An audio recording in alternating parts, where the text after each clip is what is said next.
everyone, in this video I'm going to go over the very basics of using Google Calendar. So if you know how to use Google Calendar, don't watch this video because this is just the very basics for people who don't know how to use this.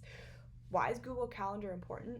Well, I think that it's really useful. Google Calendar is an online calendar, which means that you can have it on your computer, you can have it on your phone, it updates in real time, and you can't lose it because unlike a regular calendar like a piece of paper or a diary, you could leave it on the bus. Google Calendar is always there because it's in the internet, and you can also use it with other people very well, like having a meeting that is on your calendar that's also on someone else's calendar. So for those reasons, I do find it very useful, and I would encourage you to at least try it out and try to use it. So let's go over to Google Calendar, where you can see here, it's just calendar.google.com. That's how you would get to it. And right here, you can see that I have a lot of calendars already that have been shared with me. So the thing with Google Calendar is that you can have lots of different calendars. So you could have one for like your personal, you could have one for work, you could have one for activism, whatever makes sense for you. Right here we have, like, this is my personal calendar, this is the Berkeley Animal Rights Center calendar, this is our legal calendar where we keep track of the different cases. These are just examples. Right now I'm only showing the Berkeley Animal Rights Center calendar. It's the only one that's checked. If I uncheck that, then there's no calendars that are showing and nothing would show up. If I check the legal calendar, then you could see, oh, the only thing that's happening this week is this hearing on the 13th, etc. So let's just look at the Berkeley Animal Rights Center calendar. If you hadn't ever used it before, it would, or a new calendar for you would be all blank. And you would just start by putting in an event. Let's say you realized you had a doctor's appointment on Tuesday at 6 p.m. or something. So you would just go to Tuesday 6 p.m. and you would click. And when you click, the automatic time that comes up is a 1 hour event, but don't worry, you can change it later. So let's just add this in. You would write doctor's appointment. And you can just see it's an event, and here you can choose what calendar you want to put it on. So like, we put it on the Berkeley Animal Rights Center calendar, but in theory, if it really was a doctor's appointment, you would put it on your personal calendar. This is just an example, but we'll just keep that, and then you would go to more options. If you wanted to, you could then change to make it a 2 hour event or a 1.5 hour, however long it is. You can put in a location like 123 Office Road if you needed to, and you could write a little description like remember to bring medication, or I don't know, whatever you would really need to put in there. Can't even spell. And lots of other little options that you might have. So let's just say that's all you need. It's 1.5 hours and you just want to put that little note. You would just then hit save, and there it is, 1.5 hour appointment that is on your calendar. Let's say, for example, that you're having this calendar or this doctor's appointment with your partner, and you were going to make sure that it's on their calendar as well. So I could go back to it, double click it, brings up this thing, and you could add a guest, which basically means you're going to add this appointment to their calendar as well. So let's just put it, I'm going to invite, I'm just going to actually put a fake thing, test@test.com. When I hit save, it would come up like, do you want to invite this person? And do you want an email to go to them that says they're invited? And you would hit, yes, I do. And then an email would show up for them that says, this event you've invited them to this event, and it could show up on their calendar. I don't want to actually send it to someone because they're going to get very confused. They think I'm inviting them to a doctor's appointment. So let's just say, no, we're not actually going to do that.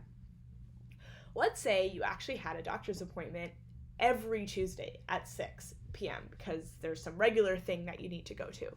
So again, the way you would do that is I would edit this, and over here, I could say, how often does it repeat?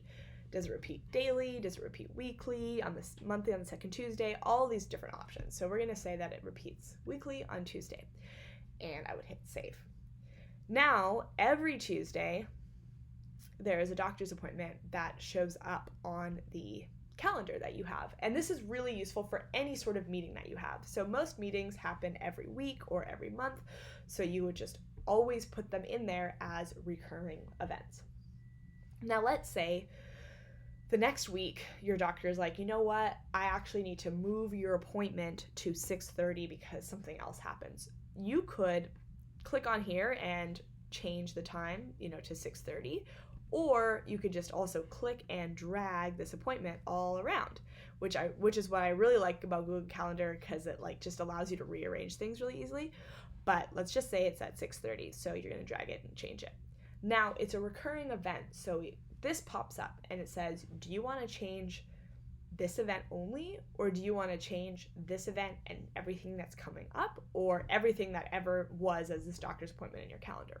This you wouldn't really need to use because that's retroactive and you don't really care. But if the doctor said you only are changing this appointment this one time, you would hit this. But if they're like, from now on you want to change this forever, you would use this button. So if you are just changing your meeting time for a meeting that you have once, hit this button, this event, okay. So then it's only at 6:30 this time, but next week you're back to the usual. But if you're changing your meeting time forever for the foreseeable future, then you'd want to hit that event and all events going forward, if that makes sense. Now let's say for some reason you wanted to share this calendar with other people. So, actually let me just go back, and I'm going to now decide that actually I'm not going to the doctor. I'm going to delete this. And again, it's going to say just this one or all of them, this one and all of them, because I don't want the doctor's appointment to ever show up on the Berkeley Animal Rights Center calendar. But let's say you had a calendar that you then wanted to share with other people so that they could have it on their little list over here. You would hit that, settings, and share. This is the description of the calendar. And here are the things the access that people have. So I am the admin of this, so I can make the changes and manage the sharing of this calendar. And here I've given, Kitty access to make changes to events, for example, so that she can update the calendar, because she does. And then I've also given access to other people just to see the events, but they can't actually edit it. Now, because I'm the owner of the calendar, I can also add people to it.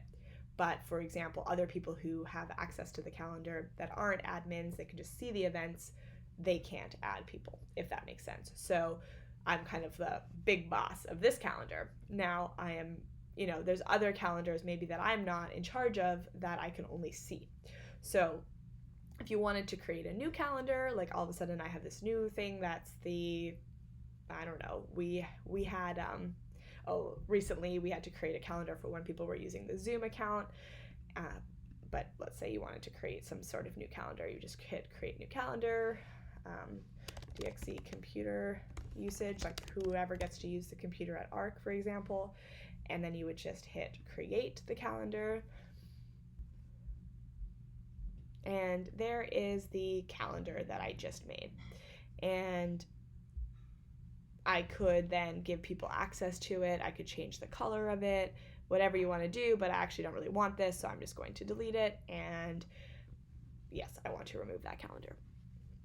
So that is the very basics of using Google Calendar. I think that the most useful features of it are sharing events with other people so they show up on people's calendars, and also the recurring calendar events so that you always have your meetings lined up for your in your calendar. You don't have to do that week to week. And I will say that when you do that and you have them shared, for example, let's say I usually have protest meeting on Wednesdays at 6, and I decided that, we decided as a group that we're actually going to change it to 6:30 for a week. If I change that and I am the owner of that event, so I can change it, it will change for everyone else as well. So it's really good to keep everyone synced and on the same page. I hope that was useful if you're very new to Google Calendar, and I do hope that you have some success using it.